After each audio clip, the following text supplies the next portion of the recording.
in the Zoom chat, please.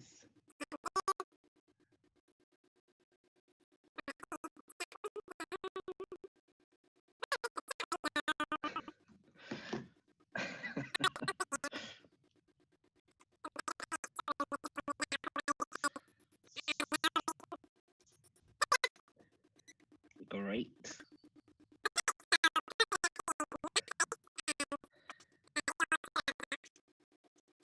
Okay. Oh, yeah, cute.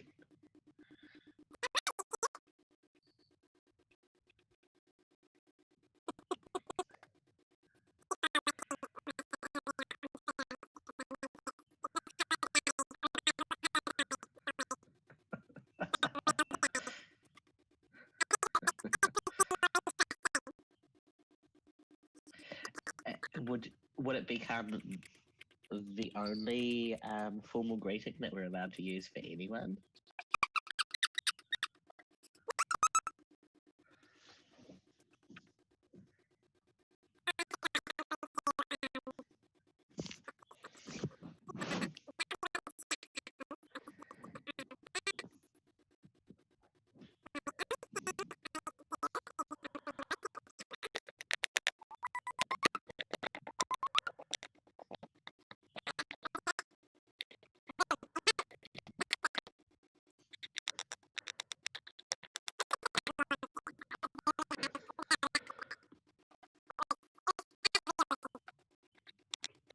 Mm. To a very realistic show.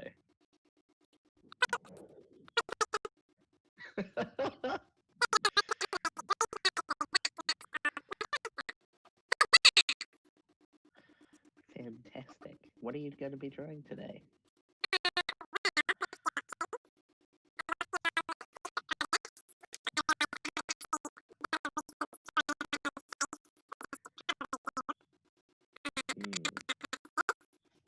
Yes, it's important.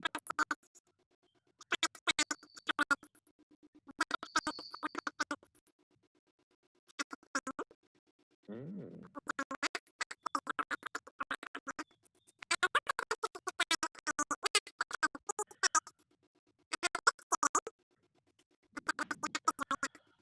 Oh, yeah, nice.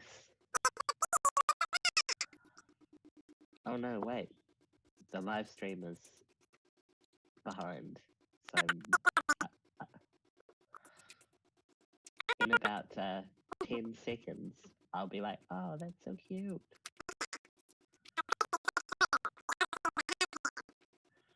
Oh, that is really cute.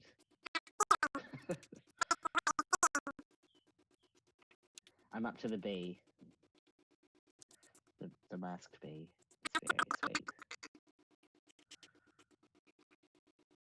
You can predict the future. It's amazing.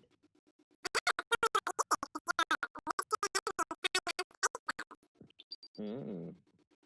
But time is no longer linear. Oh, there's more. Ah, cool.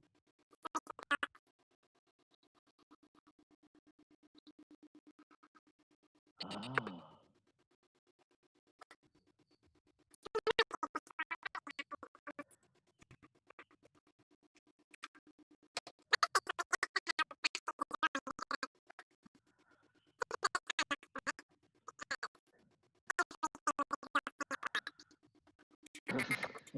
Because the year is 2020.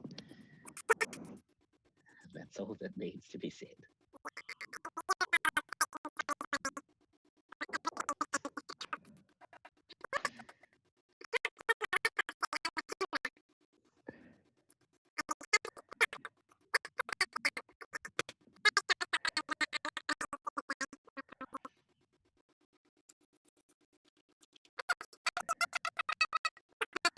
No.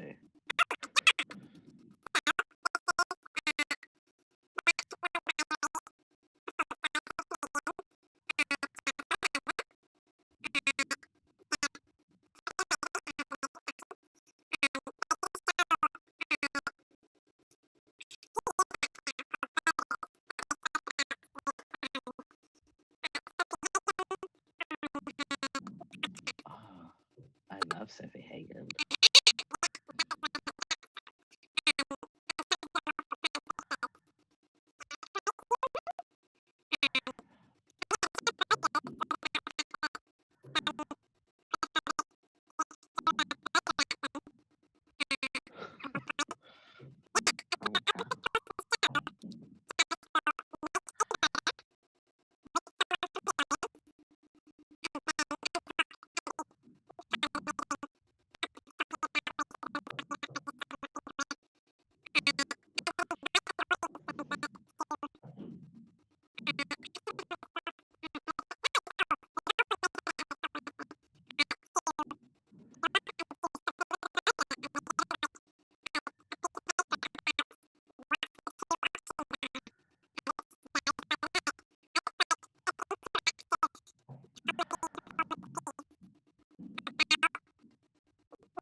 awesome.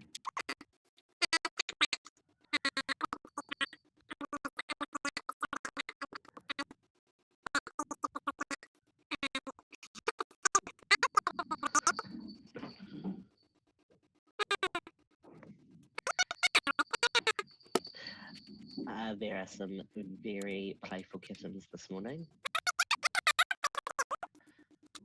They just looked at me like, talking about me?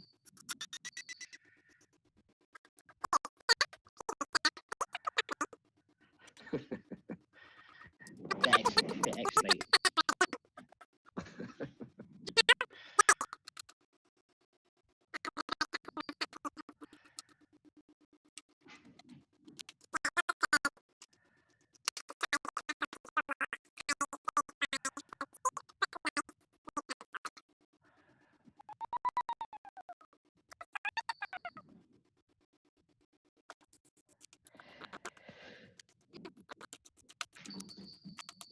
one of the best Wellington art shops is closing down because it's 2020, which is very, very sad. But I have gone in and got a whole ton of paper, not a literal ton, but almost, because it's cheap.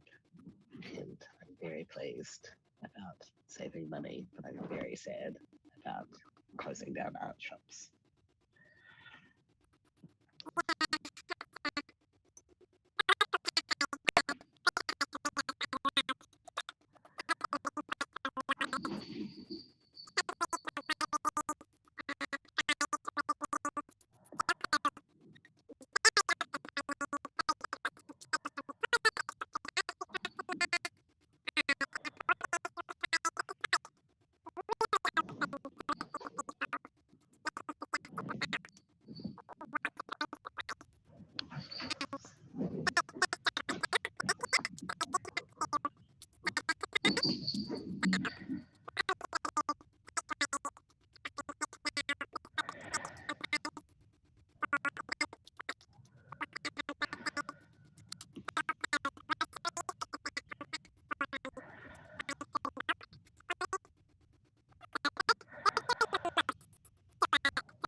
Yeah.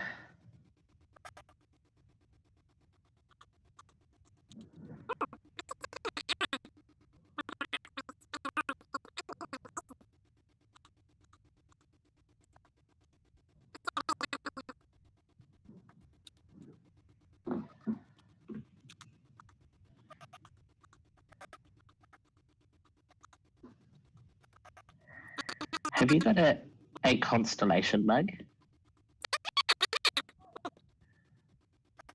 That's very beautiful.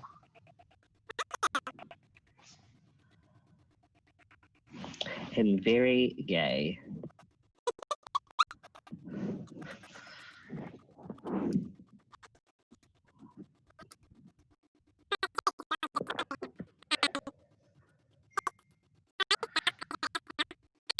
Mm-hmm.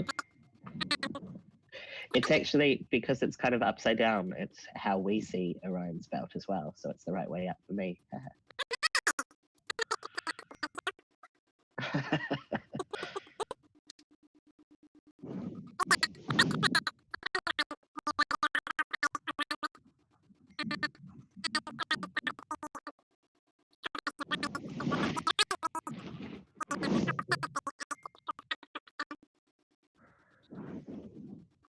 Mm.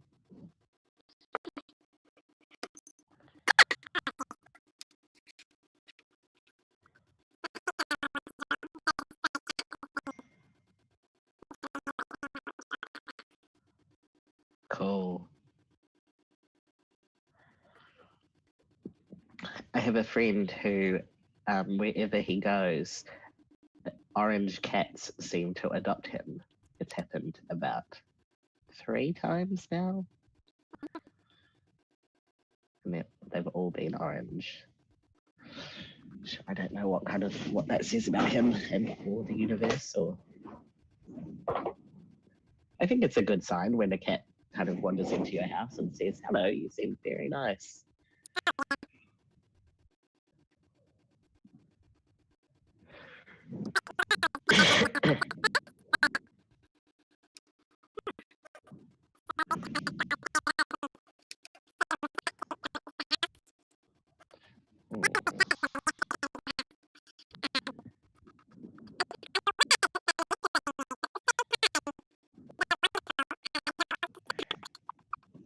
So you're aware that the manipulation is happening and you don't care, is what I'm hearing.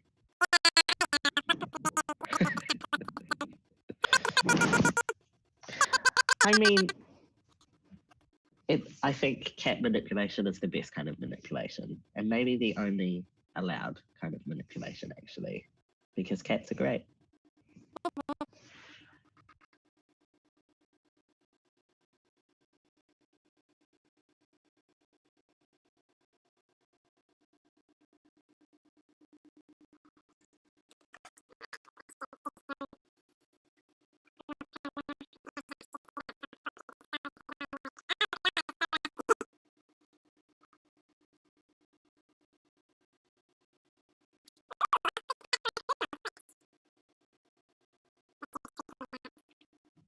Oh, yeah. So my studio mate, who is an incredible illustrator and all-round wonderful person, has just set up her Twitch stream, and I think she went live for the first time on Monday, and then today she's going to be Twitch streaming for most of the day, as I understand it, from about 9 o'clock New Zealand time, which is in about an hour and a half from now. And she draws really beautiful plants and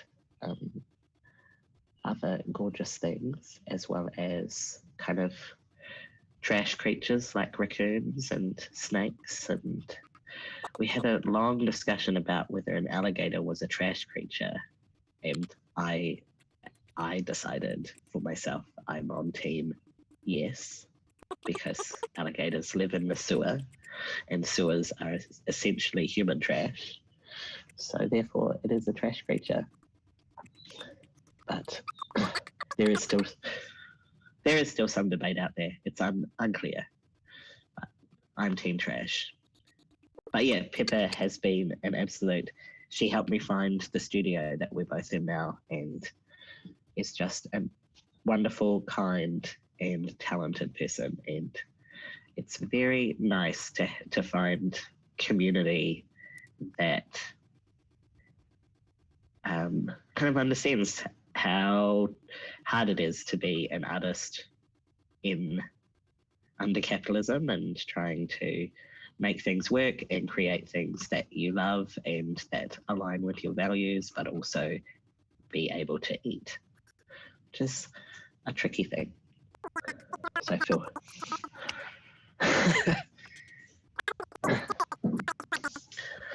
yes. But also, she's just incredibly talented, and anything she draws is just amazing.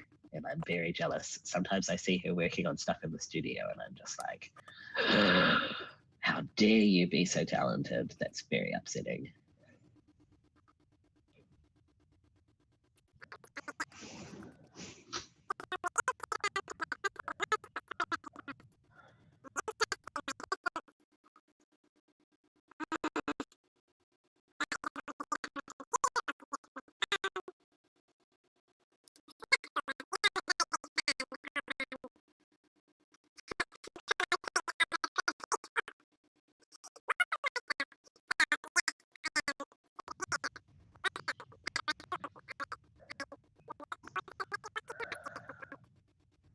Yeah, I highly recommend it. She's very funny and entertaining as well, so I'm sure that the commentary as she does the art will be pretty hilarious.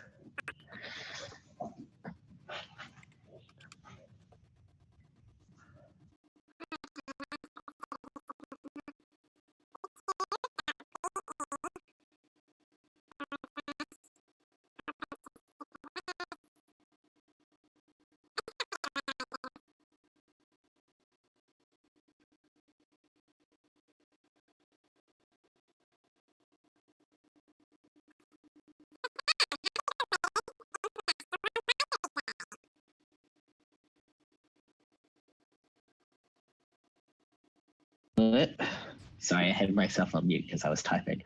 Thank you, and and happy non-binary day to you. Is it still non-binary day where you are, or no? That's true. Every day is International Non-Binary Day. I don't think I've picked up on it before. Oh, maybe I have. It was last year the year that Janelle Monáe tweeted about it?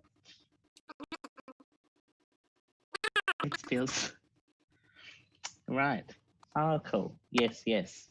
The good people. Yeah, it was nice. I feel like my Twitter timeline, feed. What is social media?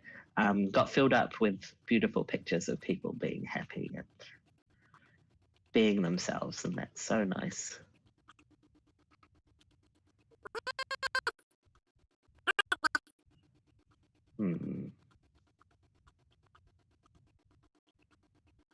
Did you do anything to celebrate?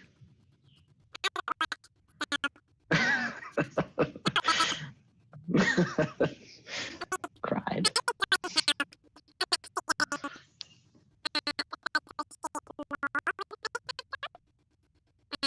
Oh, that's interesting.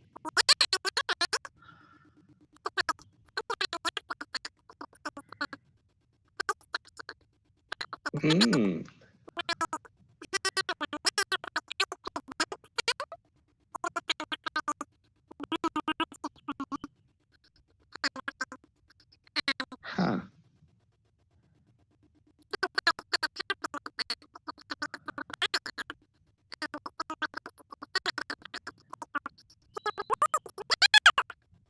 Yeah, they must know. Because there's no such thing as like non-gendered salutations. It just doesn't exist, does it? Like, hello there, or just hello.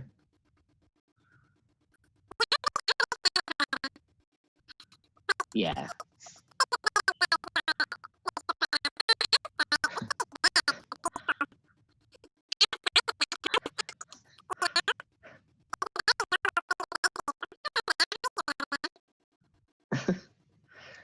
Wait, there's an unintelligible cartoon voice?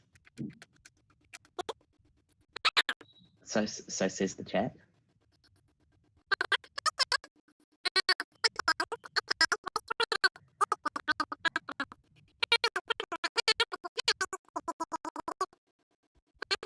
And I'm talking right now. This is Sam. Can you understand me? Do I make sense?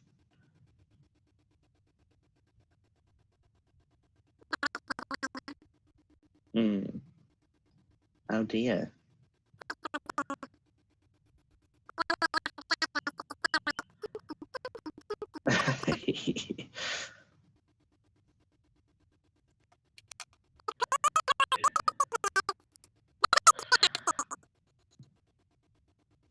She never was a queen. Oh. That seems strange.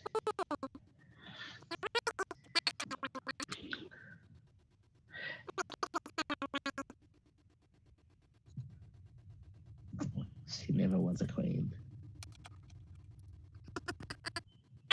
So Kendra,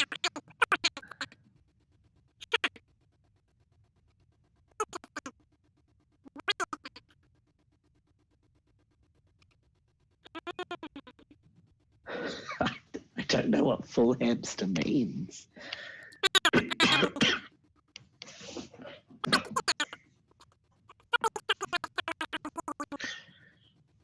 Oh, wow.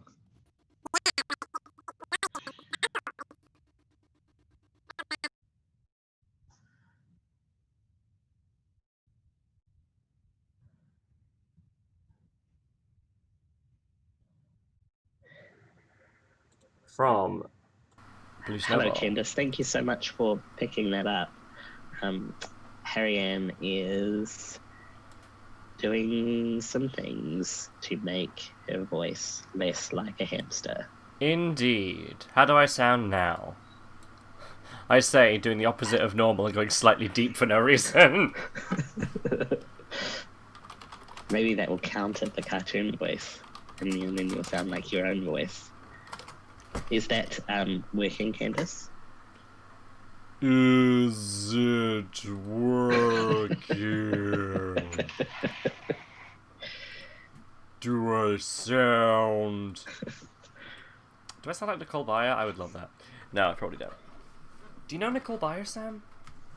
No, I'm so out of touch. No, it's alright. Yeah, you're working fine now. Okay, that's good. Wonderful. Okay, so Nicole Byers. I knew of her from Nailed It. She's the host. Yes, I do know who she is. Yes. You're done. Yeah, I love her. She's wonderful. And she guest judged on All Stars 5 Lego Masters the other week. Oh. She also guest judged on Lego Masters in America. Lego Masters? Yes, I love it. I have not heard of this show. Well, apparently it started in your fair land. Well, that makes sense. We have Legoland Windsor. I think the original one is from the UK, and they've got an Australian one, which I've never seen the UK one, but I love the Australian one. And it's basically they get teams of 2 to build different amazing Lego structures, and they get given 14 hours to do an entire city block or build. Wow. Underground or underwater. Like it's so fun and incredible, and the talent of these super sweet nerds building Lego kind of, I want to say monstrosities, but the opposite. Like they're beautiful and incredible. And the host is very meta, like he's very aware that it's a television show, so there's lots of in jokes about and now we're going to cut to an ad break, and this is going to be tense, and things like that. So it feels very playful and silly, and it's just very wholesome. There's also an American one in which Nicole Byers was a guest on, but the American one isn't as self-deprecating, and so therefore is not as funny. No. Yeah, I love a very self-aware meta kind of approach to TV making like that, because we know it ain't real. And so I love when they fully acknowledge the farcical nature of things in order to just have fun with it. Yeah, and that's what it feels like. It's very committed to fun, and it's quite a stressful thing. Building Lego is stressful, but also TV competitions are stressful, and most of the people who are contestants are probably quite severe introverts, and so it's quite nice to have a friendly, kind environment. And also the judge of the Australian one is called Brickman, because he is a legendary brick builder and therefore gets to have a name such as Brickman, but he has to send one team home each week, and quite often he cries about it because he's very sad to see people go, and it's just so nice to see I'm making assumptions about his sexuality and gender, but a straight cis man demonstrating vulnerable emotion and caring on TV. Yes. In a very, he's not ashamed about it. He's just I cry because they're so good and passionate, and I have to send someone home, and it sucks. I wish I didn't have to, but that's the rules of this competition. And it's just delightful. And I think anyone who's interested in Lego or interested in wholesome reality TV shows should try and find it and watch it. That is awesome. I need to do that. Hang on, yeah. I've got a notes page. So, what was it called again? The Lego Masters. Lego Masters. And did you say it was the English version or the Australian version? The Australian version is best, but I haven't seen the English version. Oh, that's fine. I see enough English people as it is. Fuck us. We take up too much airspace. Standing around with our white faces and our bags of money that we stole from other people.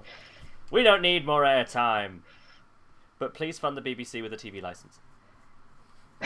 It is slowly dying, and I need Doctor Who to not end. Oh my gosh, imagine if 2020 ends with Doctor Who ending. No. I shouldn't say such things because I would hate it so what will much happen this year. just because there would be a-holes who are like, we told you, Lady Doctor, no one believes in that, that's why it ended, that's why it died. And then they're like, I need to throw you into the sea. And then you can evolve slowly into an actual human and crawl to the surface and take part in having a conversation where you don't need to beat up other people verbally in order to feel like you matter. Oh no. Yeah, it... Just, you know. Plus, Jodie! Oh, I need to watch more of her first season and the more recent seasons, but everything I watched of Jodie Whittaker, she was fucking great. Even when the scripts maybe were a bit of a struggle. Just, you know, it's still Doctor Who. It still kind of battles with itself over its own quality. Yeah. I'm not against saying it. Like, I love Agatha Christie, and there are parts of The Unicorn and the Wasp jolly good. There are parts that are like, well, if you're gonna burn your Agatha Christie episode, a little bit sad that, you know, it couldn't be maybe a bit less stupid. I mean, it wasn't the worst. Doctor Who has some bad episodes. Like, this is the thing that I think is important.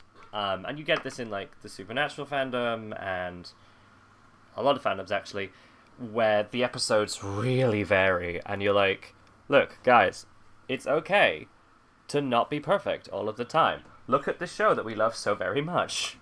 It's often real dumb.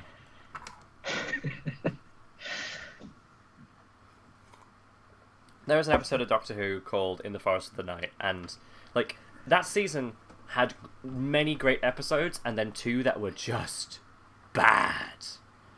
And the two that were just bad were In the Forest of the Night, which is a great concept executed terribly, that there's a huge solar flare coming, actual fire, bombard the Earth, everyone die. Also, the trees are growing at rapid rates due to all of this sunlight. What's going on? And then people try to burn and kill all the trees, but they're suddenly fireproof. Also, they grow so big that London Zoo breaks or something, and there's a point when they're in a forest and things are burning bright in the sky, and there's a tiger on the other side of this fence that kind of stares at them. It was like... It sounds amazing.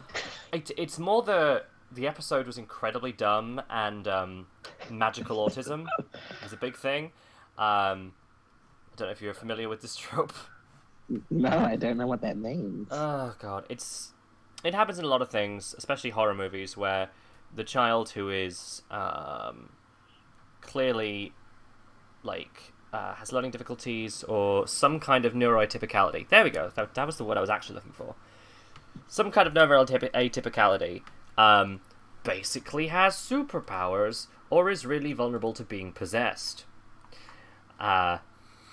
Because I don't know. And it just kind of makes a bad thing. Yeah, she's both maybe autistic and capable of talking to trees. It's weird. Right. Yeah. So the whole episode is just weird and way too long. And basically, it's building up to this weird literary reference / joke of tiger, tiger, burning bright in the forest of the night. Because there's a forest that sprung up overnight, and there's a tiger at one point for no reason that then goes away and plays no further part in the whole thing. And there's fire. And the obvious thing that's going to happen is that the trees got big so they could protect the earth with absorbing and photosynthesizing and snuffing out the fire. Well, that's nice of them. It's a really great concept, but the execution was very lame. But the other one... it's called Kill the Moon. The moon... Okay, the good. the moon has gained weight. As in, they go there, and it has way higher gravity than it should. Right. And they talk to the people who are there about the fact that it's messing up the tidal waves, it's messing up stuff on Earth, and it's becoming dangerous, and they don't know why it's happening, and they're there to blow up the moon, basically. Even though that would also cause worse things in my mind, but what do I know? Less than fictional people. So, the other thing about the episode, which would be cool for its own thing, but gets really weird when you combine it with that episode, is the fact that there are parasites on the moon, giant spider-type things, that can change their mass at will, which for some reason changes the gravity of the entire area around them, which it really doesn't get explained. But essentially, is that how gravity works? Not in the slightest. Like, they couldn't even hand wave it well enough for us to be like, oh, okay, that's a fun idea. Because, you know, I'm here for a fun idea, even if it's absolute BS. As long as you can hand wave it or lampshade it just enough that I can follow along. But yeah, so the very weird thing about that episode is that it turns out the moon is an egg, and it's hatching, and it's gained weight because all of these space parasites have moved in order to eat the fluid that is coming out of the egg sac that is the moon. Oh my goodness. Yeah, it's a bit weird. And essentially, the Doctor leaves because he's like, oh no, this isn't for me to figure out. This is a human problem. Something he literally never does. This is your active history. You need to figure this out without me. I'm going to go back into the TARDIS and leave you, my female companion, you, a small child, and you, a female space astronaut, to find out if we should... And essentially, do you want to give the moon... Just dumps them there. Just dumps them there. And the essential thing is, weird metaphor, you three ladies get to determine if the moon should be aborted. It's really weird. It's really weird. It makes no sense. That's deeply distressing. It's deeply distressing. And they hold like a vote, essentially,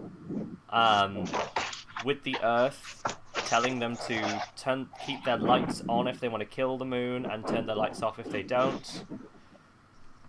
And So the world has a referenda? Essentially. Also, apparently, all the lights on Earth can be seen from space. Awesome. Also, if you're on the other hemisphere, sorry, you don't get to vote, I guess. Because they're looking directly at the Earth through a telescope. Oh, boy. This is the stupidest thing I've ever heard. Yep. Now, the thing that really irritates me is what... God, I think it was Lindsay Ellis coined the term makes it easy. Which is an ending where the conflict doesn't matter because it's all irrelevant anyway, because it all resolves itself. Yes. Kind of like Deus Ex Machina, but at least then there was an explanation. It's the gods coming down and being like, hey, this player's gotten a bit stupid. Yes. So yeah, it turns out the moon is an egg, and it hatches into this space dragon, which immediately lays another egg, which is the exact size and shape of the moon. Oh no. Like, the moon was an egg that gave birth to a thing which had to be smaller than the moon to be in the moon because it gained weight and not size. But also then it gave birth to another moon that I guess will lay dormant for an incredible amount of time, and it's all so dumb. That's really upsetting. So yeah, essentially what happened with Jodie Whittaker's amazing series is there was one episode that was just F weird like that, and we just never checked back in. And I regret it. And now that, you know, I've got a few days off, I'm wanting to try and catch up. You can support the BBC, I've discovered now, through YouTube, because you can buy series of their series, which is like, finally, they've found a way to support specific series without having to buy a TV license, because not everyone can afford that for the whole year, especially not just for Doctor Who. Because there's nothing else I would actually watch. I'm sorry, guys. Yeah. You cancelled Mongrels. That's only other thing I had a mind to watch, so, not happening. Sorry. I mean, supporting Doctor Who seems like a good idea. Yeah, absolutely. Especially, as I say, the newer series have been quite nuanced, and having Jodie at all is great. The episode about Rosa Parks was excellent. Oh, cool. Yeah, because they've done a lot of history stuff, but not really delving into history of people of colour very much. Right. And yeah, they got the I think it was the author of Noughts and Crosses to work on that episode, which is like big book about interracial relations through metaphors. Super cool. So, I talk a lot, as people might be able to tell. Sam, you're an awesome person who likes cool things. What have you been enjoying lately? What have I been enjoying lately? I've actually gone back and started watching RuPaul's Drag Race from the beginning. Oh, wow. I don't know whether I would say I've been enjoying it, but it's certainly interesting. I mean, and it's quite intriguing how the discourse has changed. Yes, I'll bet. Particularly the first 2 seasons, which is what I've kind of binged in the last couple of days, have a lot of transphobia and just like subtle, like a lot of the contestants on the show are kind of painstakingly wanting to differentiate themselves from trans women in a very problematic way. Oh wow, I don't recall that at all. Like, no, it's been so long. Yeah. Fascinating. So, but it's interesting because I think, a lot of the contestants aren't, you watch Drag Race now and all of the costumes are so professionally done and there's hundreds of thousands of dollars worth of work gone into them. Absolutely. That I think, whereas in the first couple of seasons they are just bought clothes, and so there is a kind of like less theatre and less performance base of it. So I think that, with less money, I don't know what I'm trying to say, but it's a very different type of game. Because now people go for like the femme fantasy, but also the over-the-top, like maybe not movie budget, but fully musical budget costumes and pieces. And a lot of the queens who participate on the show come from Instagram or have a social media presence that allows them to have monetized their practice, their art form. Whereas I think, 10, 15 years ago, there wasn't that opportunity to do so. So there wasn't as much money coming in. I don't know. I don't think most drag queens are super rich. That's not what I'm trying to say. Oh, absolutely. And they're not super rich now, but they definitely weren't rich 15 years ago. Yeah. And I don't think that there was as many opportunities to monetize their art form then as compared to now. Mm-hmm. Which, it's all small amounts of money, definitely. But yeah, it's very interesting. Sorry. Yeah, I can't say that I'm enjoying it, but it's interesting. But most of what I've been paying attention to at the moment is the fact that we've got an election coming up, and things have gotten quite weird. Like 2020 is weird anyway, but Oh, 2020 with an election is very strange. Yeah, that's a good point. Like, I'm aware of our own, for God's sakes, get the Conservatives out kind of worry, Yes. and the need to pull people away from gawking at America. Yes. And be like, yeah, cool, get it, yes, but our own politics are effed up too. Would you mind paying a bit of attention here and research and vote and tell other people to vote? So I don't even know what's happening in New Zealand. Like, the only thing I know about New Zealand right now from the news is y'all did Corona right, and yes, and we're all a little bit jealous, but also, yeah, no one really knew what was going to happen. You just decided to effing go for it. Lockdown really well, and it seems to have worked.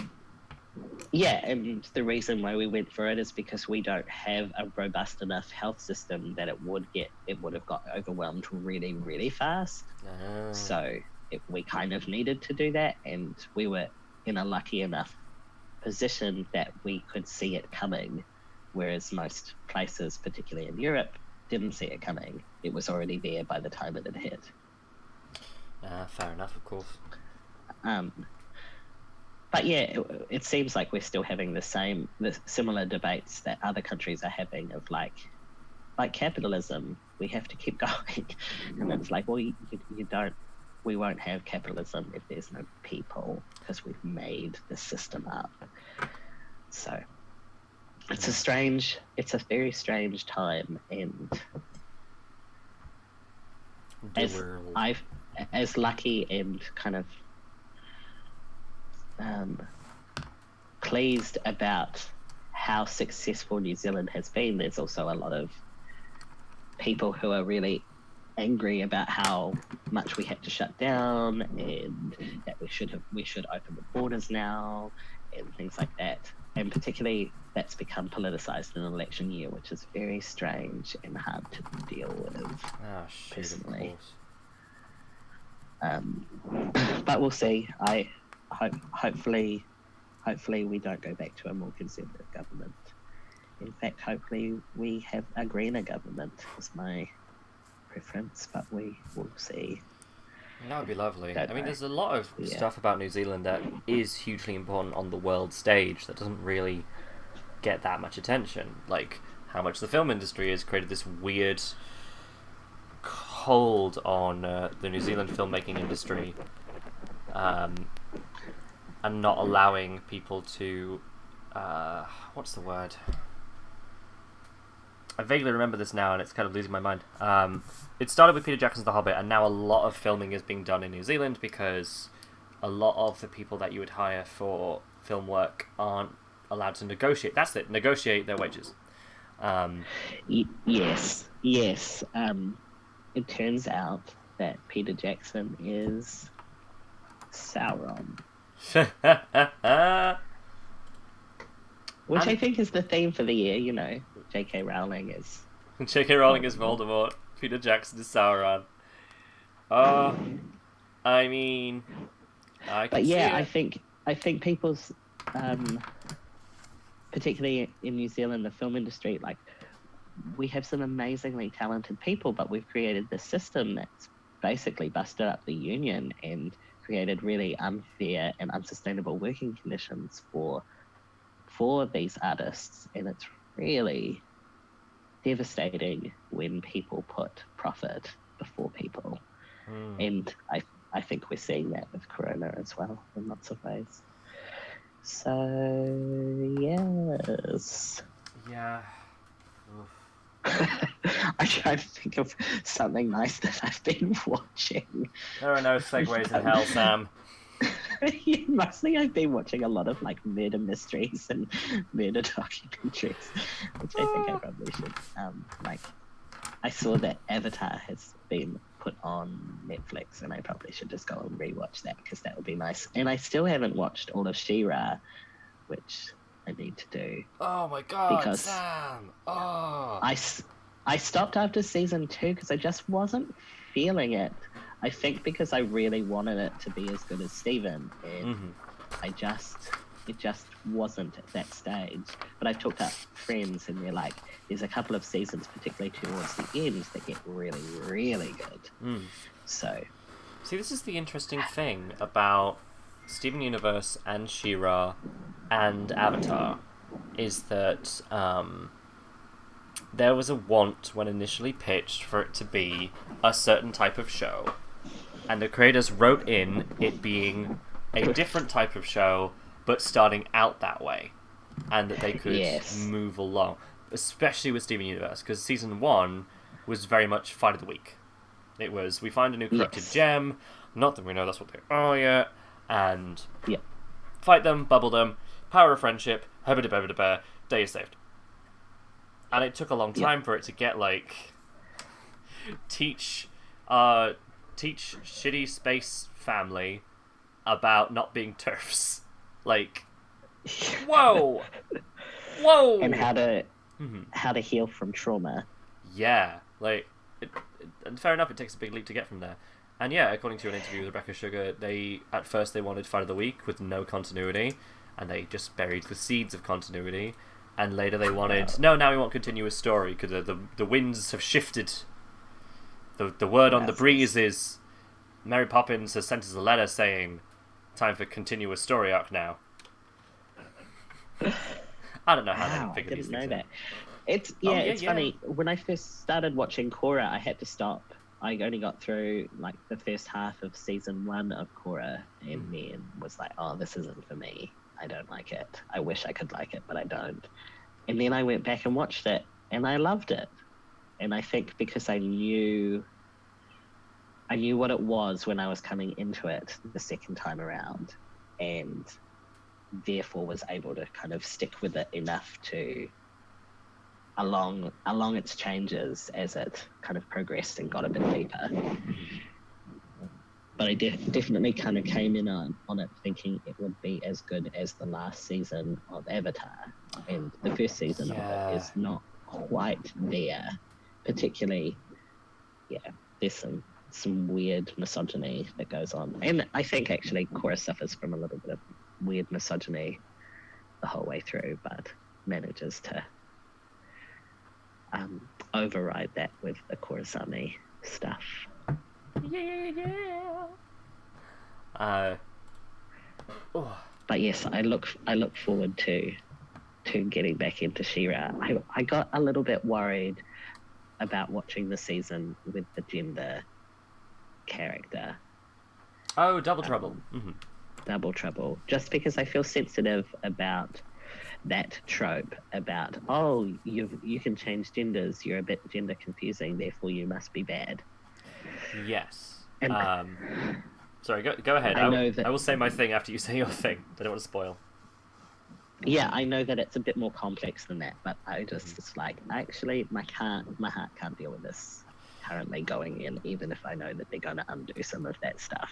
I just wish there was a gender character that was celebrated and valued from the get-go. That's yeah, like entirely unrelated. Kenda says, entirely unrelated, my adult habanero plant has a baby pepper growing. That's so exciting. Happy birthday, baby pepper. They also asked what's being drawn next.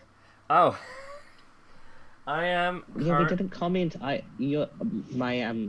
My video froze for a bit, and so when I restarted it, it was me. I think I accidentally stopped it.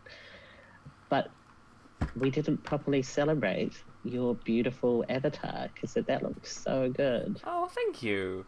I wanted to do a riff on a postage stamp. So yes, Queer Queen. I'm tempted to put first here or 69th or something. Alright, got a laugh. I might do that. But you know, it's relatively accurate. Oh, actually, no, I didn't put my earring. Oh, I always draw myself with an earring. Just a sec. Oh, I forget my earring and which side on which ear it goes on all the time. If you look back through my comics. Ah. Particularly for the first 5 years, it's just like wildly random how many earrings I have and where they are. Oh, that's so beautiful.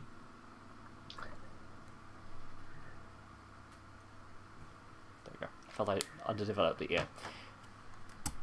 Oh, thank you for the applause in the chat, Candace. So, okay, yes, I can use that later. This is my cheap sketchbook thing, and this is just a piece of folded paper because I wanted something a bit more A4. Basically, a friend of mine has received some bad news lately, and I thought I would draw them, and maybe, you know, do cheery uppy type stuff. Oh, that's so nice. Yes, this picture will be safe for work, but with not safe for work implications, because human sexuality exists, and I don't know, get over it. There's some heavy gay implications. It's cool. Name of the stream: heavy gay implications. It's one of those things about we trans. Is we also gay? I mean, in the you know, pluralized sense of the gays, as I believe ContraPoint said at one point. Like, I don't know. I wrestle with the idea that I'm gay because, on the one hand, my sexuality is absolutely gay. Like, I am attracted to men in a gay way. All kinds of men, obviously. Trans men are men. #. And in that, I am attracted to big beefy guys and masculinity. I'm also attracted to gender non-conforming people, non-binary, basically everything except cis women, and I feel really bad about that. Like I am very post-gender in my own mind. Why am I not post-gender in my own sexuality? And it's a stupid thing, but it does. Interesting. You know, it's one of those things where it's like, I don't fully believe in gender. I know it's performative and societally, like, dictated. So why do I believe in sexuality? It's like, just, I'm allowed to have different interests. It's just I have to negotiate myself in and out of that space. I don't know. Sam, is you gay? Yeah. I remember finding a tweet from someone who was a not very nice person who was like listed me and a bunch of other people and were like, and most of them are heterosexuals. Wait, what? Like, oh, am I a heterosexual? And then I got very offended because I feel like I worked quite hard not to be heterosexual, and I had to do a lot of work in my head to work out how they got to that point, and at that point I was like, this doesn't make any sense. Yeah. So, bear in mind, some people just say stuff. I just use queer because that feels easier because I don't actually know, and I feel like gay has become a word that actually means queer. From the youth, the youth use it as a queer word rather than a gay word. Because I remember seeing a few young people using it and saying, "I'm gay," and I was like, "Oh, can you be gay and gender non-conforming? Can you be gay and genderqueer?" And then I had to slap myself in the face and be like, "Snap out of it! Snap out of it, Sam!" Yeah, exactly. Sorry. Felt appropriate. That's exactly what I wanted you to say. But yeah, so I feel like if gay means queer, then I'm definitely gay. Woo! Yeah, but and it's like, technically... I don't understand gender or sexuality, to be honest, and I like it that way. Yes. But I'm interested in understanding other people's when they want to talk to me about it. Yeah, yes, of course. Mm-hmm. So, like, thoughts. I just thought about this a while ago. It's like, technically, I suppose I would be bisexual in that I'm attracted to two different genders. Yes. What does that mean? I hear you ask. Well, typically you might know of bisexuality as attraction to male people and female people, but I am attracted to male people and non-binary people. I am not attracted to women people, but non-binary people, which can include women people, is a thing. As such, technically I'm bi, but I don't associate with the word bi. I associate very strongly with the word gay, partly because of it being a big part of how I've lived my life, big part of, me and the gay community, the queer community. Queer and gay I associate with. Well, I associate with queer a lot more these days, but I'm very happy to call myself gay in a positive way, because it is a positive. It has brought much joy to my life, brought many joyous people to my life. And technically, I'm a non-binary trans woman who is engaged to a binary trans woman. That's pretty gay. That's yeah. Just two girls getting married. Pretty gay. Yeah, definitely not straight. Absolutely. My sexuality is poor. Not married yet. It's just poor. Will you have a wedding? At some point, sure. When the economy makes any sense. Pardon? Can I come to your wedding? Yes, obviously. Oh my god, Sam. Great. I mean, I don't know if... I know that's a fair question because you didn't want to assume anything, but no, of course. You're like one of the... You're one of the people in my life I speak to the most, that I enjoy the company of the most. And even though we've never met in person, I absolutely consider you one of my closest friends, and I would love to have you there. Yay. That's good, because I just invited myself, so I can't be that way. I'm all up for this. Kitten's optional.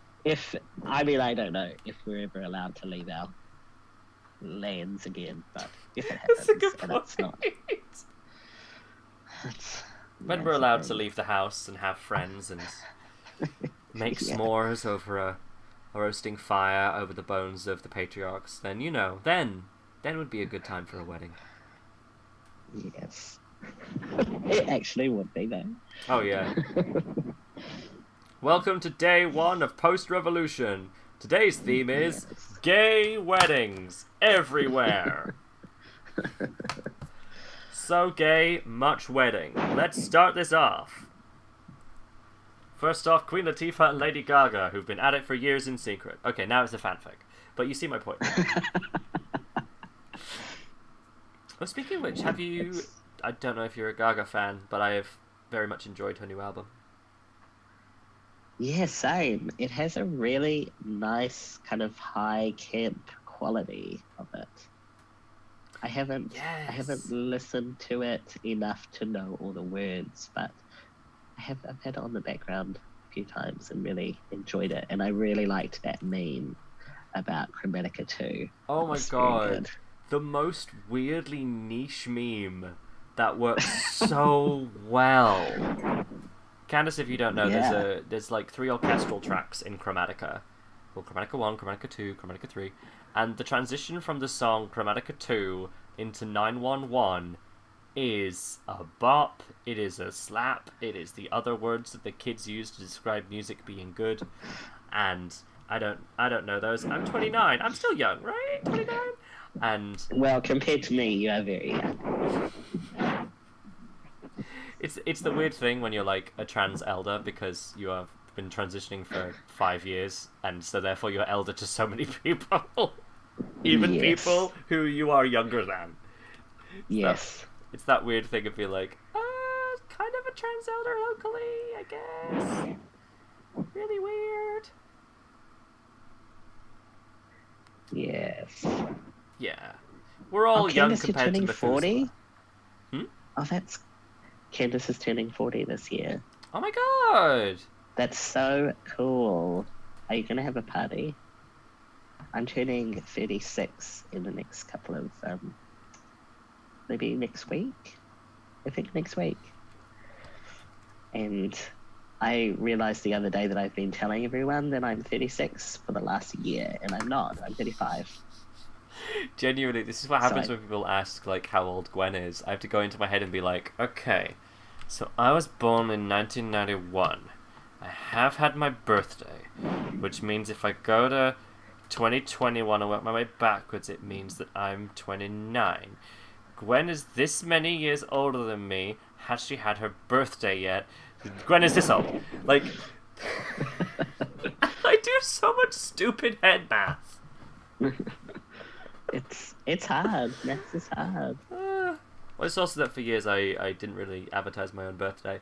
And so, I don't know, I'm not really used to I know the date, but I'm not used to thinking about the year. Time is an illusion. Gender is performative. Capitalism is made up. Long live Janelle Monáe, our queen. Amen.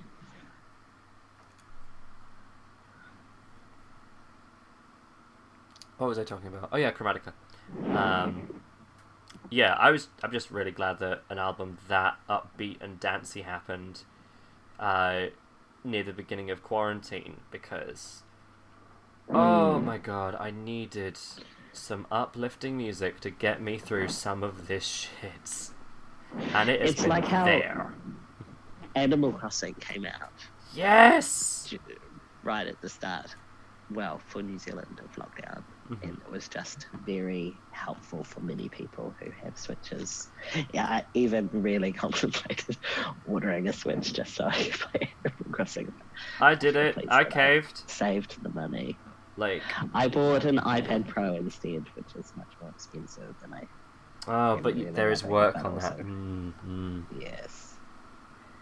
Yeah, like, Animal Crossing. I wanted to get we've been talking about getting a Switch anyway. And it's not just mine, it's the house's, but it was for my birthday, and Gwen managed to rally some friends of mine together over Facebook to help pay for it, and then we spent way too long trying to figure out how to get the damn thing, because everywhere was out of it. Yes. Yes. But eventually we got there, and it was hard work, and it's one of the things that I didn't feel the need to justify to myself. Like, I've always had this issue of, I have bought an expensive thing, whether it was necessary or not, like literally a phone. I would then try to tell Gwen all of the features, all the stuff that I do with the phone, why it was a good purchase, so that she could agree with me, and I could feel like I didn't waste all of our money. Do you have any idea how much food this phone could have been? It's like, yeah, but if you can't talk to people, or book any gigs or anything like this, then we won't get bread any other way. Yes. Is there a gluten-free term for the breadwinner? The smaller breadwinner? Isn't gluten-free bread always a little bit smaller? You know what it is. Half the size, twice the price. Yeah.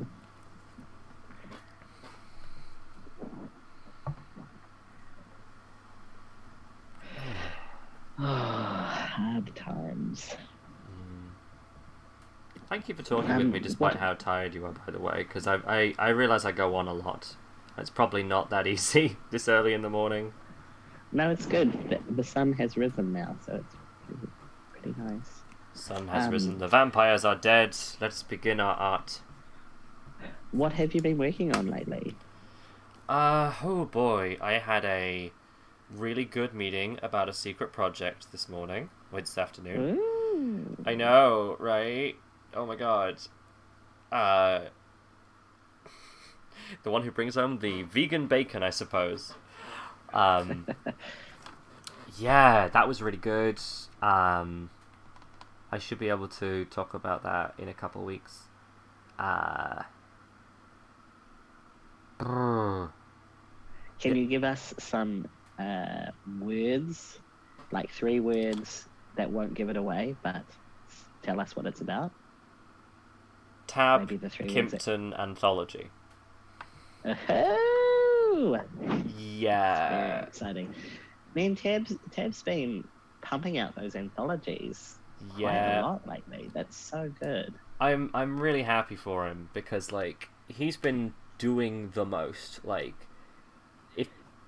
if you work in queer comics in the UK specifically, I don't think it's very easy to not have heard of Tab, just because he's been doing it for so long, and he's so prolific. Yeah, doing them That's what I was going to say. He's been doing the most for such a long time as well. Like, most of us kind of burn out or need to take a few years off, but he's like on it all the time. He's like 40 years in the business and he's only 31 years old. You do the math!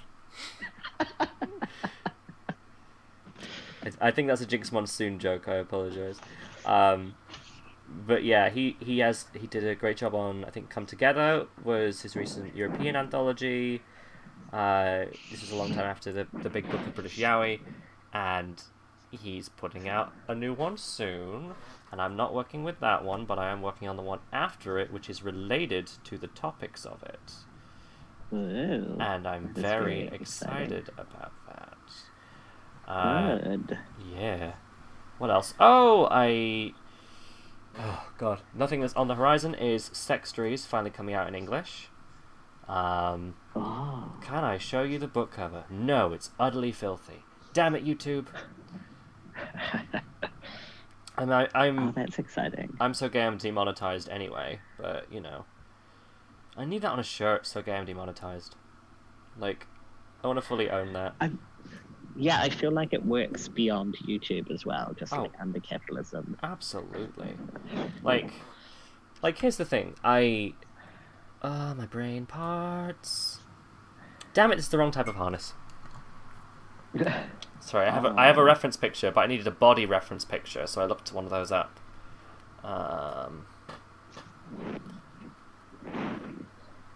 Oh god, what was I saying? Yeah, so I finished a bunch of translation stuff for that, and the Sextories website, I believe, is getting a huge revamp, and it will be launched with that. Oh. Yeah, which is super exciting because this has been in the works for quite a while. And then COVID happened, and everything kind of got jettisoned into the airlock as far as time goes. So yeah, there's been some time spent doing the important things first, so that we can all eat and breathe, and then coming back to that stuff later. Also, a project that I have on here as a backup in case my hand gets too hurt, but I appear to be resting it enough between arts now. Is Rami, my friend Rami, HP Laconin, his super good comic Life Outside the Circle, about two queer Finnish folks falling in love, one from the city and one from deep countryside, and the difficulties about those relationships and making things work despite being very different people. It's a very hopeful, very wonderful story. It's got lots of bittersweetness in it that I love, that is very real feeling. And queer parenting. I love that. I am helping with the making of that being a physical work, because it's been on webtoons for a long time, and so it's had to be rearranged to go into an A something book format. Sam, I think you've muted yourself. Yeah, you've definitely muted yourself. Sam! You're on mute! Oh, unless Sam's talking to somebody else, which is totally fine.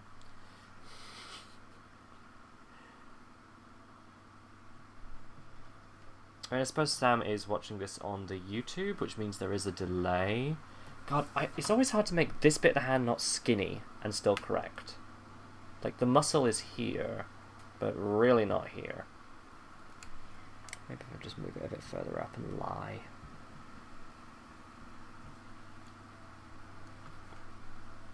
The important thing, kids, is that you draw from life references, because then even if you're incorrect, at least it's based heavily on truth, and it's not that uncanny.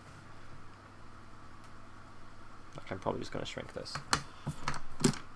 My idea is to do like a magazine cover with him on it.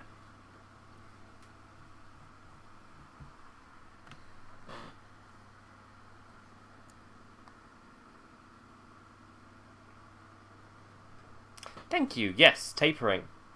Very important. Not just for wrapping presents. Yeah, I thought it'd be cute to have like a men's health magazine, but real gay. And I thought I might call it Hello Daddy, because I made a joke on Twitter recently that I would love, and it's the thing that I've been thinking about for a while, Hello Dolly redone, but as kinky gay stuff, call it Hello Daddy. Which I think also really works because the gentleman I'm drawing is a big fan of Shirley Bassey. And as much as Hello Dolly was a commercial flop, it's got Shirley Bassey in it. Not Shirley Bassey, Barbra Streisand. God. Well, I don't know how much we've lost of Sam. I'm just going to message him to make sure he knows.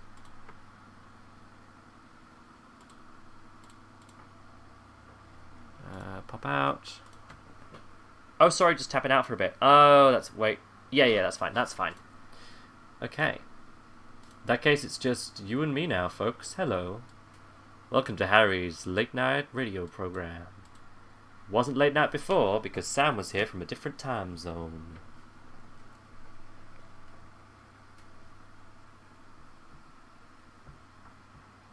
This is a track called Dead Air because I'm not good at singing. Actually, I love singing. I'm terrible at it, but I love to.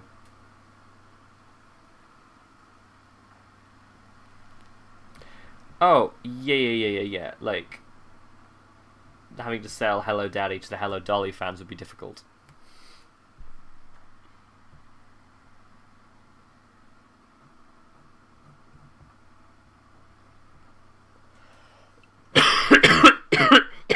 Oh, jeez. Oh, good, I've got more tea left.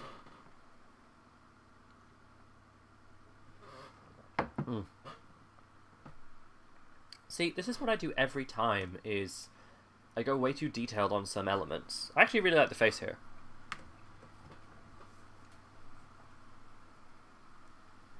Beyond the do-re squeak range. Yeah, singing while trans. Man, it's a thing. Like, I am forever respectful to Ryan Casada for just openly being like, hey, Ryan Casada, trans guy, what up? I'm not gonna take hormones and whatnot, because I spend this long getting good at my voice, and I like this voice, it is mine, and I'm not changing it. And they're like, you bloody go, Ryan.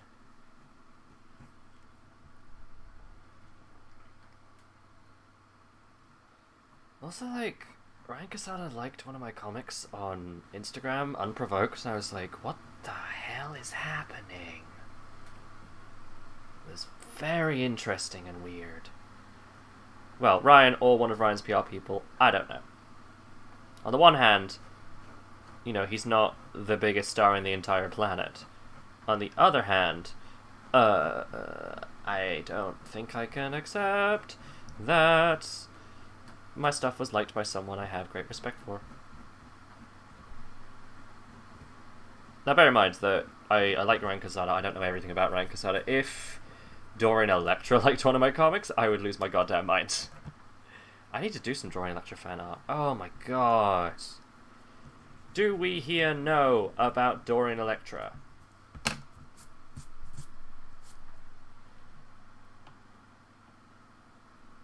The tea really ate what I had left. Oh, the tea. Sorry. I think you meant the tea. Opening with the tea now.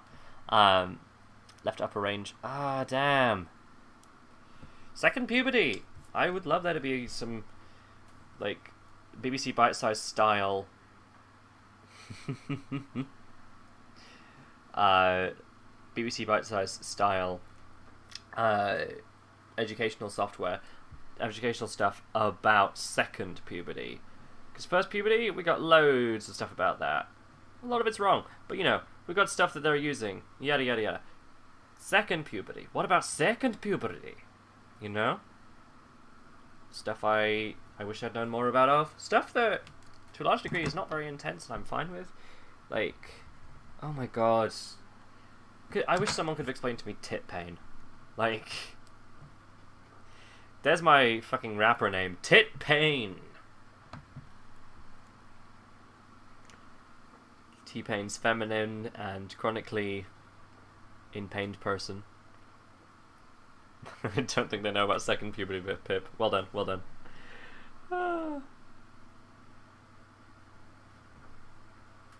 I'm okay now, but it was for a long time like being like, oh, I can't sleep on my chest. Okay, I have to maneuver some pillows this way to give my boobs some drop room because they are just not here for it today. Not today.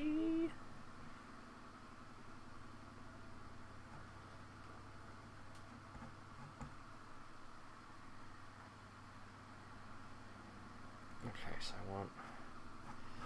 God damn it, Harry. Stop doing detail. Abstract. Abstract it. So we want similar arm length. That should be behind the head more. We want the arm to come down around here. Because that's what it says in my human reference. Then we're going to do the harness, which is like this. It's across and then circles above the nipular area. The nipular area is like here. Transposing stuff is difficult.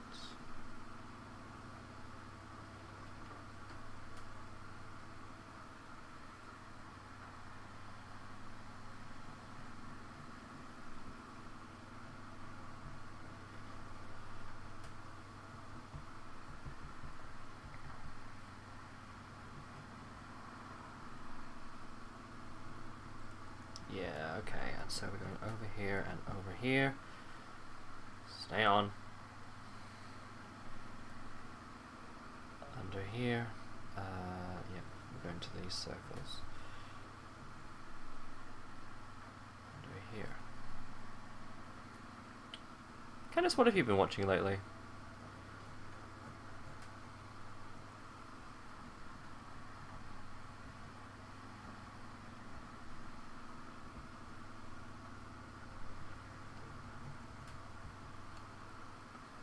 Oh, the nipular area. Yes, technical terms. Very scientific up in this place.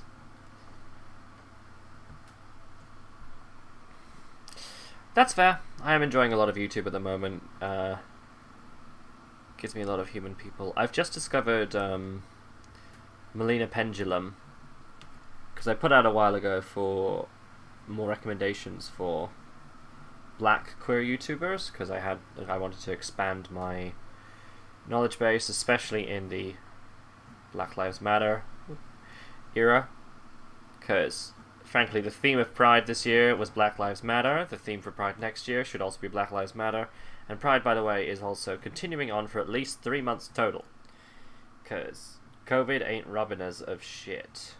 We're just going to do it differently in a more elongated way. And I got a recommendation from Kelsey. Oh, what was his name? Regis 101. There we go. I got it. I didn't even need to look it up. Regis 101, who has some great takes. Bisexual black man doing some great takes and discussions on media. And it's like, there's a focus on what can we learn from this, which I really appreciate, because even if something is just bad, there's always a takeaway.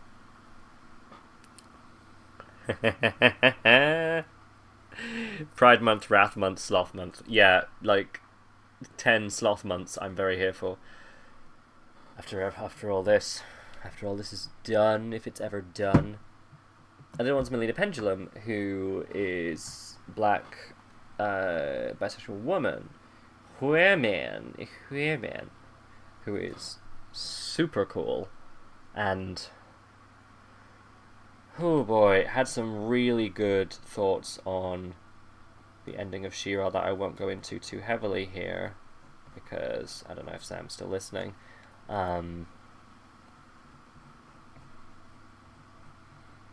But yeah, there was a kind of redemption thing for one of the characters in She-Ra, and I didn't wanna accept it. And Melinda made a really great video about Melina. Made a really good video about how redemption arcs are normally too often focused on the punishment of the character who needs redemption, and not enough on the actions they do following the change of sides.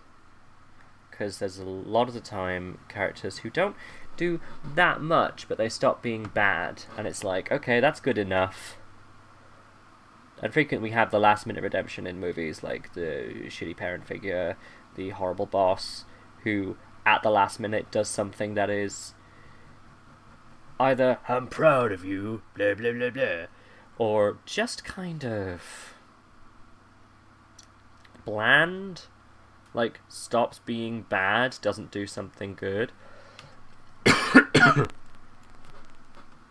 Like I love how the judge in The Good Place is meant to be a neutral mediator, and is. She doesn't really have a redemption story because she is doing her job well of kind of being the immovable object, and obeying heavily into the rules. So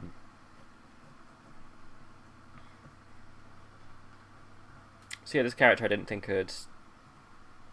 I guess I kind of didn't think it suffered enough, which is wrong and bad, and I feel bad about it.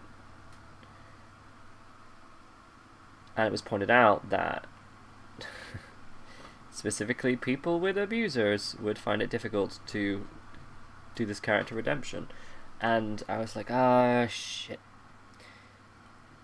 And she said some really cool stuff about how with a lot of abusers there is actually not just no redemption, but there is no catharsis. There is no, and then they did this, and so you just don't see them doing their own redemptions IRL because they vanish, which is very much my experience. So yeah, I was a bit mean to a character because I was projecting. And I think that's interesting. This is coming along better.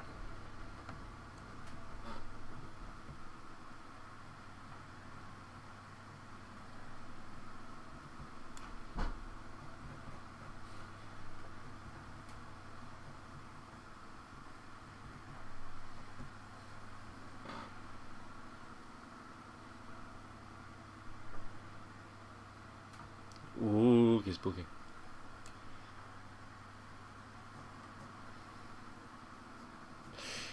Yeah, like I just watched the finale of The Good Place without watching the rest of The Good Place.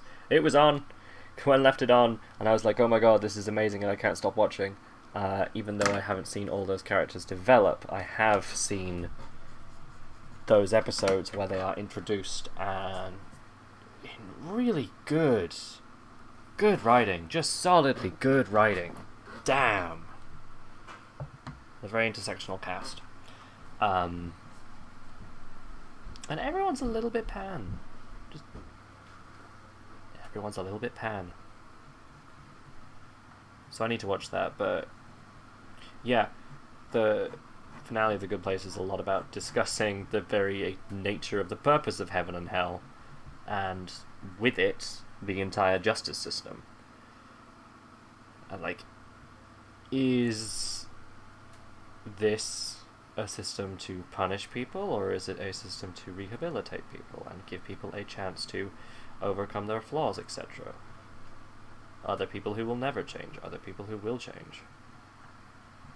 It's real interesting. Enjoyed it. I should watch the whole series.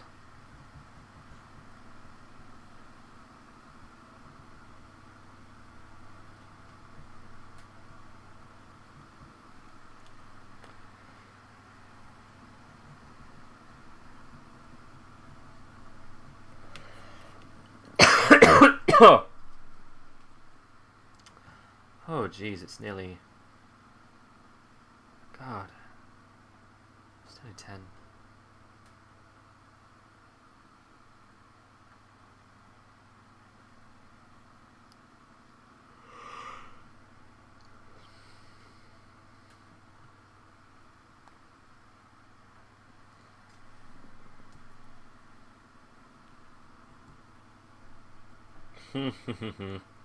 You're quite right, the lungs do belong on the inside.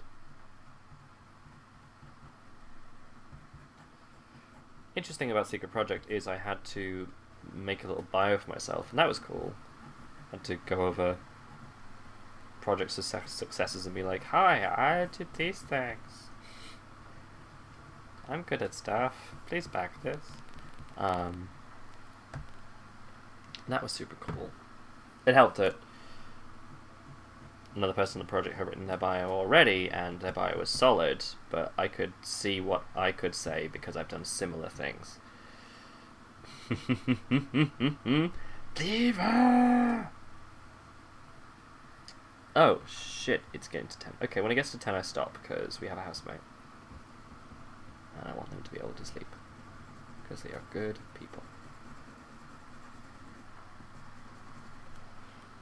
So I'm very much basing this on an image reference, which my phone keeps turning the F off.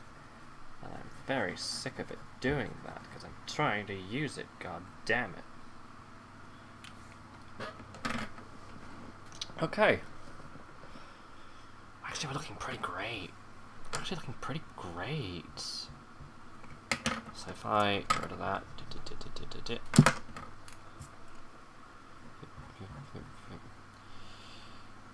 Should I give him a bit of a belly? I feel like I'm wanting to compliment him, but also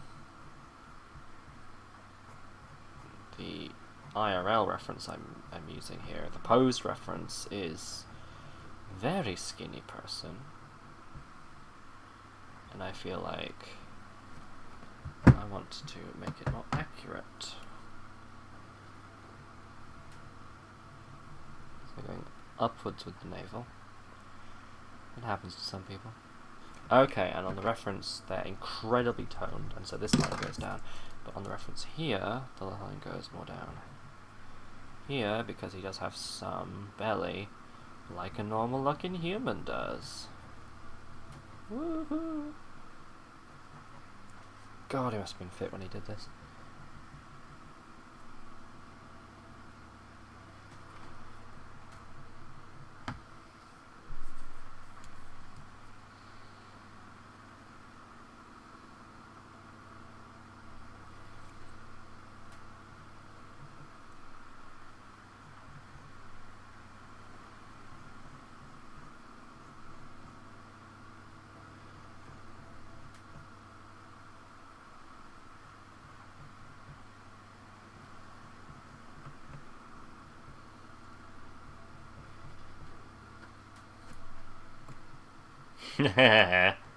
Honestly, I would love to share some belly sometime because, god damn it, a lot of people don't want as much belly as they have, and I have too few. Too little.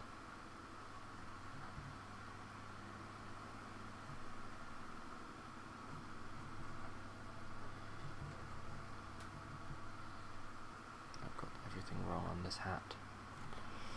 Let's go to a hat picture. I'm sure I got a hat picture of them. That, give me that, but bigger. Okay. I'm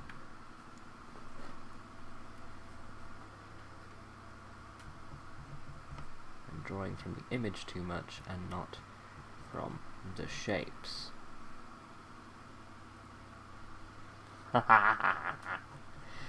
Yeah, boob donation would be amazing if that was a thing we could do. Come on, technology. Come on, technology.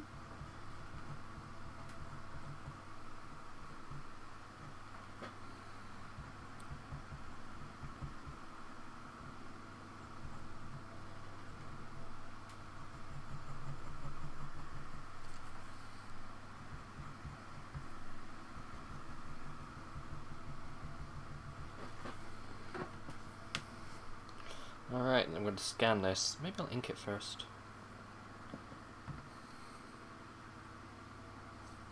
Exactly.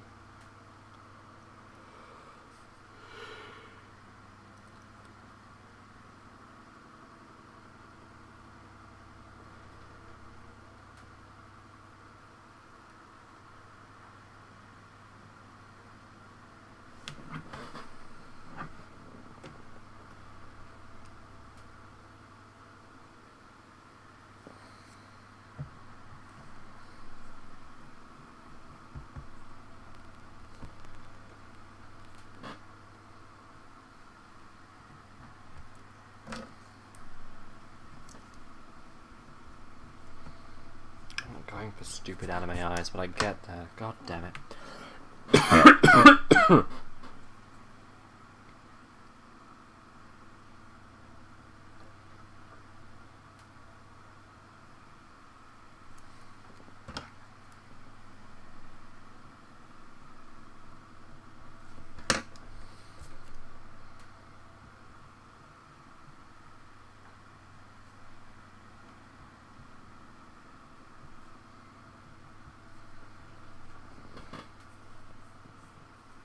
That's looking more like him. But there is one final thing I wanted to add.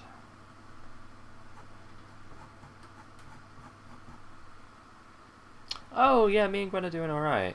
Gwen's actually had a lot more commissions than we expected over the course of the quarantine. Maybe that's just because there's no cons right now, but whatever the reason, she's getting to do a lot more artwork. And she recently purchased for herself, which I'm so excited for, because we were talking about doing something about like this for years, a shoot ton of Winsor Newton Pro markers.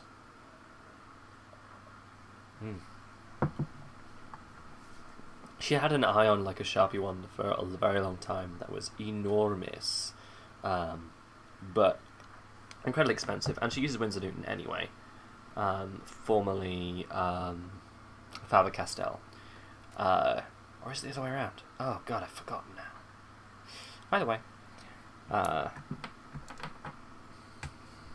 Either way, she's always wanted one, and so now she's got this enormous box that contains so many colours of these alcohol markers, and she's going to be able to do great things with it.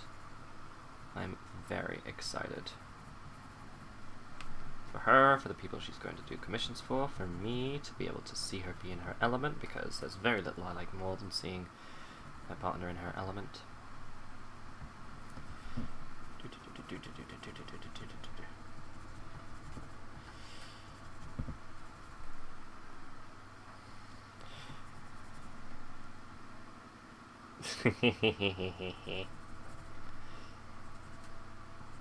Thank you for thinking about it though. Yeah, to make it a bit more them, I'm going to add a pink feathery boa. I'm just kind of trolling through their social media pictures and being like, I want to take this element from this one and this element from this one, and just make something that's very them, I hope.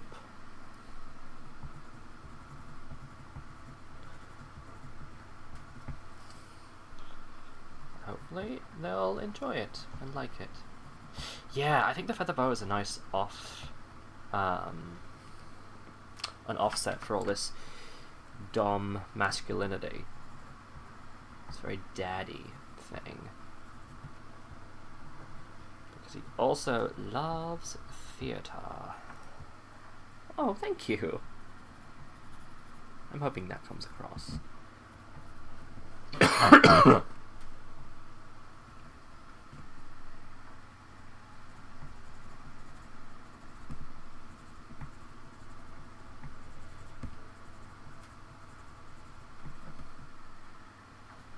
Oh, leather and feather.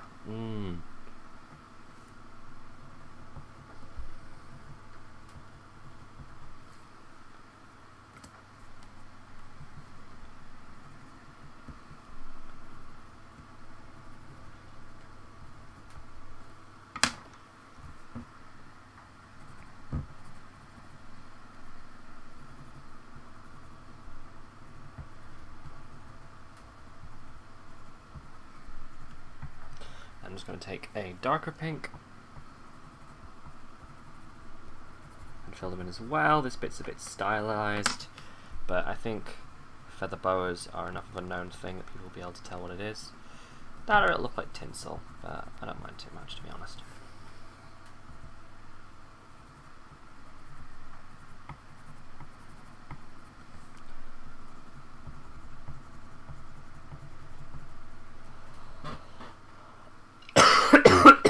Oh my.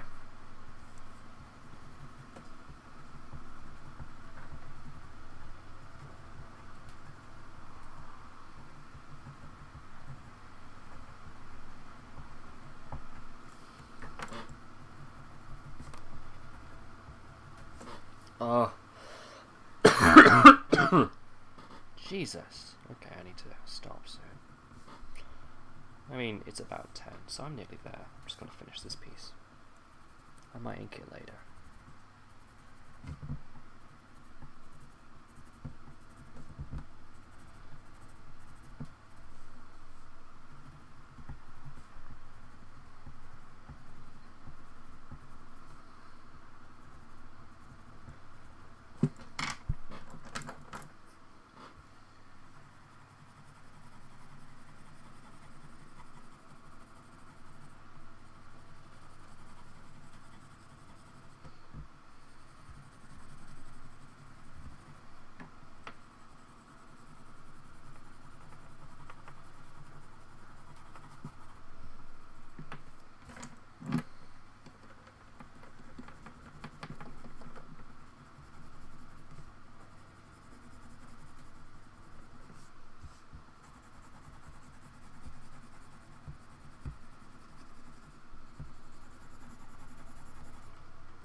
Around it to give it a bit more flounciness because it is meant to be a feather boa.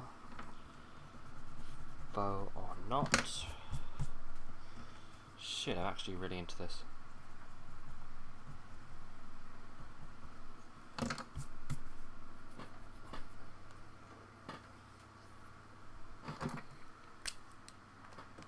Thank you. Fuck it. I'm gonna do it. I'm gonna do the leather.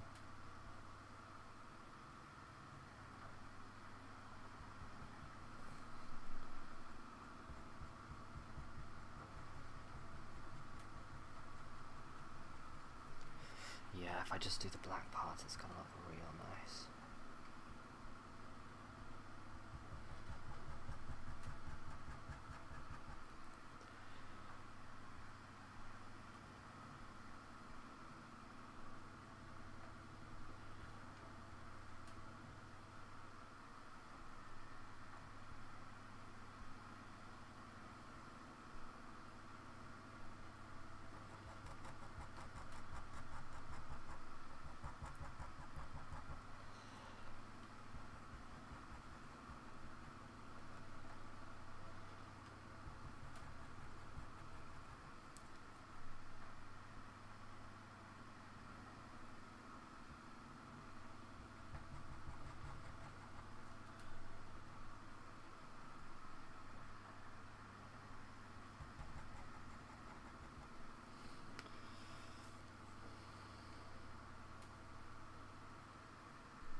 Something keeps flashing in and out.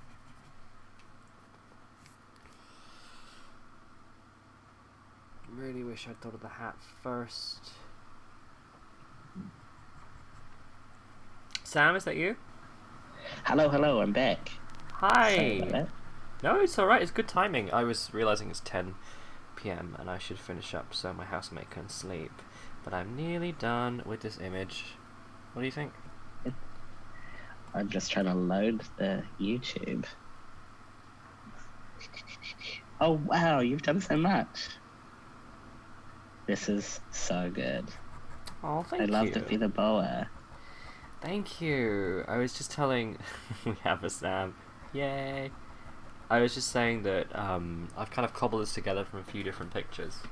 Like the leather daddy thing from one and the feather boa from another, and I just kind of wanted to give a few different aspects of them because they've had a bit of bad news recently, and I wanted to do something a bit more cheery up. Oh yeah, the pink ads. Okay. And I'm like, do I colour the whole thing or just leave the leather to stand out? I think I might ink the rest of it tomorrow, but in a thinner pen. Yeah, I like at the moment how the leather and the boa stand out quite a lot. Awesome. That's good. I appreciate your feedback as an actual professional artist, TM. I mean, actual professional is maybe stretching it. It's not really a stretch. You've been paid for your work, you have been published in things, you have your own books. This is true. I started tutoring for an illustration course at the uni this trimester, and I was like, oh, I don't think I'm actually an illustrator, so I probably shouldn't do it. And then when we started the lecturer was like, oh, here's some illustrations that Sam has done. And I was like, oh, yes, I am an illustrator. I have done this. This is good. Wonderful. So there we go. I guess I am a professional.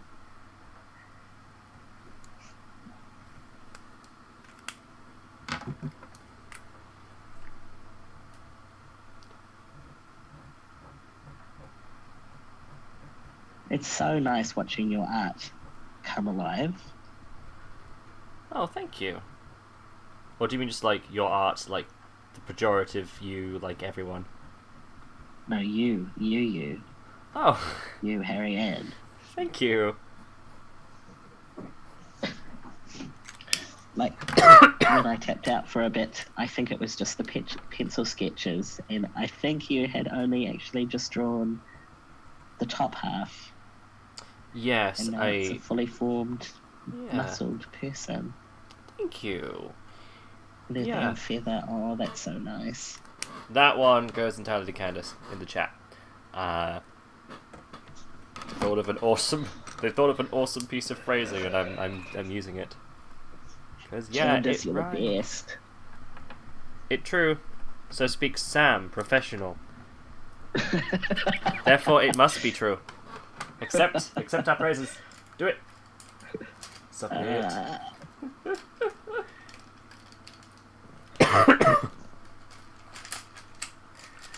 You know, I know it's not profitable, but even if it's just us three, Evie and Candace here, then I am not against it. Yeah, I love it. It's nice. Yeah.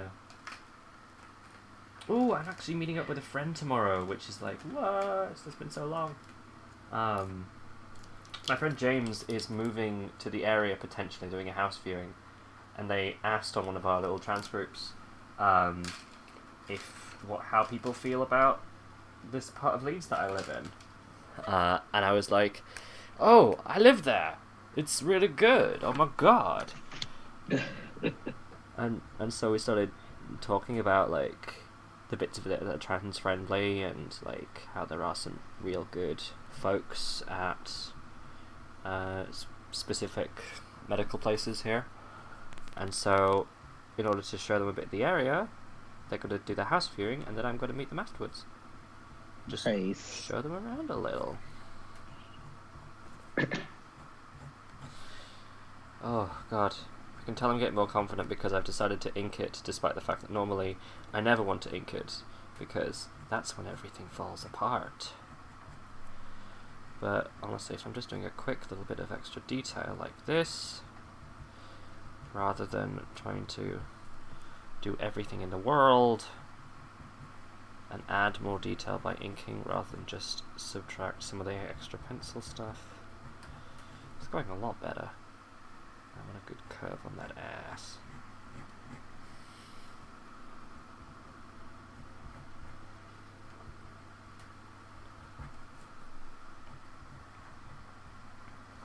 Thank you, Sam. That was a really nice compliment, and it's really nice to hear. It's so cool, like, watching your art style develop as well. Oh, that I can definitely agree with, because, like, because I am a late bloomer to the art-ing. Oh, no, I was giving you a compliment. You're not allowed to turn it into a neg. Oh, no, you're totally right. I'm sorry. I didn't mean that at all. I meant that, yeah, because, like, Yes, you're rocking, like, all that muscle tone and definition that you've got going on there. So good. Thank you. And have you noticed how the hands don't look like garbage? I was actually about to be like, and you've drawn hands, and they look like hands, and that is the hardest thing for an artist to ever do. Yeah, in complete agreement. Like, hang on. Nope, I think I've done it. Hang on. I just have to look at my own hand. So it's like this. So he's just propping it up. That's okay. So just give it a bit more of a bend. I spend my whole life trying to, like, I sit at my desk and just move my hands and face around, trying to figure out what muscles get moved. Not just me. And what things look like. Yeah. I used to take pictures, but I feel like now I can just do it with my body and I can feel what it feels like. But I know that, like, Alison Bechdel takes literal photos for almost every panel that she does. Which is kind of cool. Really? Wow. Yep. That's really cool to think of as well, because a lot of her work is very she has this great style, and it's not hyper real. Like, I know a guy Vidali who does a comic called Apocalyptically Romantic or Romantically Apocalyptic. I can never remember which way around it is, even when I interviewed him once and I felt really bad about it. But he does photo references, and his style is like super real, like hyper real. And I can see why the need for references. It's cool that Alison does that, because, like, her style is very distinct. Yeah. Like, she uses a lot of what I'd call, like, scratchy inking. Yep. Yeah, it's quite fine or something. Lots of textures. Like, I know that Erica Moen does some photo references as well, and has put them on her Patreon. It's super cool. Yeah. Super cool to see her and Matt just being funny, silly people. Yeah. Oh, I made an eye and it didn't suck. Oh my god. Alright, okay. This is where I overthink everything and make the second eye suck. No, it's not. You're gonna rock it. I can feel it. It's already amazing. Oh, this is the thing I really like. Oh, this is what I struggled with for so damn long. Is eyes. How much to, like, curve them or ball them? And the answer appears to be ball them. Effing ball them. Eyes are balls. Words to live by. Do not rob eyes of their ballness. I don't want to draw the nipples black. It's very inaccurate. And now, finally, a little bit of silver for leather buckles and shine. What were you doing with your hand just before, with making a circle shape? Oh, so this is a thing, an issue I have with eyes, is, like, how much to do round eyes, which is a very Western style, or how much to do slanted, like, hang on, I'm sure I can do this. Yeah, like a box, so you can have, like, the inner corner here and then it tapering away, stylized and very square, which is a very it's not actually a very manga style, it's a very bara style. Right. Like Almond, yes, but like I love the eyes that Shunpei Nakata draws. Very, very gay artist. Not safe for work at all. But does really good eyes. And so I struggle because I never really get either of them looking how I want. And so this kind of hybrid seems to be working for me at the moment. I don't know, ask me in a month.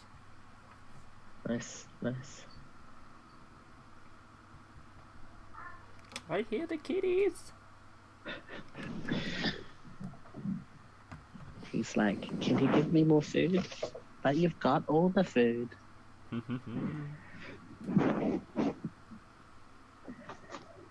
Shiny. Yeah.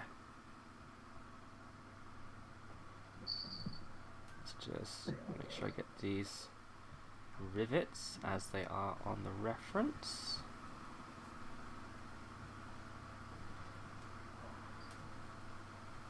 Doot. Cool. And a flap there as well. Fab! I think I basically got it. Yay, nice. Alright, well.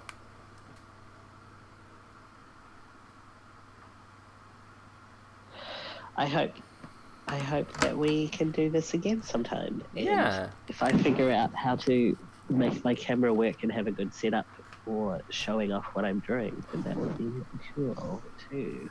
Yeah, I'd be very up for that. Yeah. Thanks for Nice. coming out and hanging out. And remember, Sorry I had to disappear in the middle there. that's alright. You know, you've got stuff to do. You have a life. So do I. Let me pull the camera up for the last bit. Yeah. Behold, I have a face. It is upside down because I have to invert the camera so it shows the drawing correctly. I'll Video turn my caption. face on just for Harry and Oh, hey! Hello. Hey! Sam's I'm gonna face could show have you been on which- here, but I couldn't figure it out. Here's the kitten too. Oh, there's a Wait. kitten! Oh! Oh my god! Thank you It's very currently much for still that. in my seat, so that's why I'm standing up. Bless. Oh. Well, yeah, I'm gonna go to bed.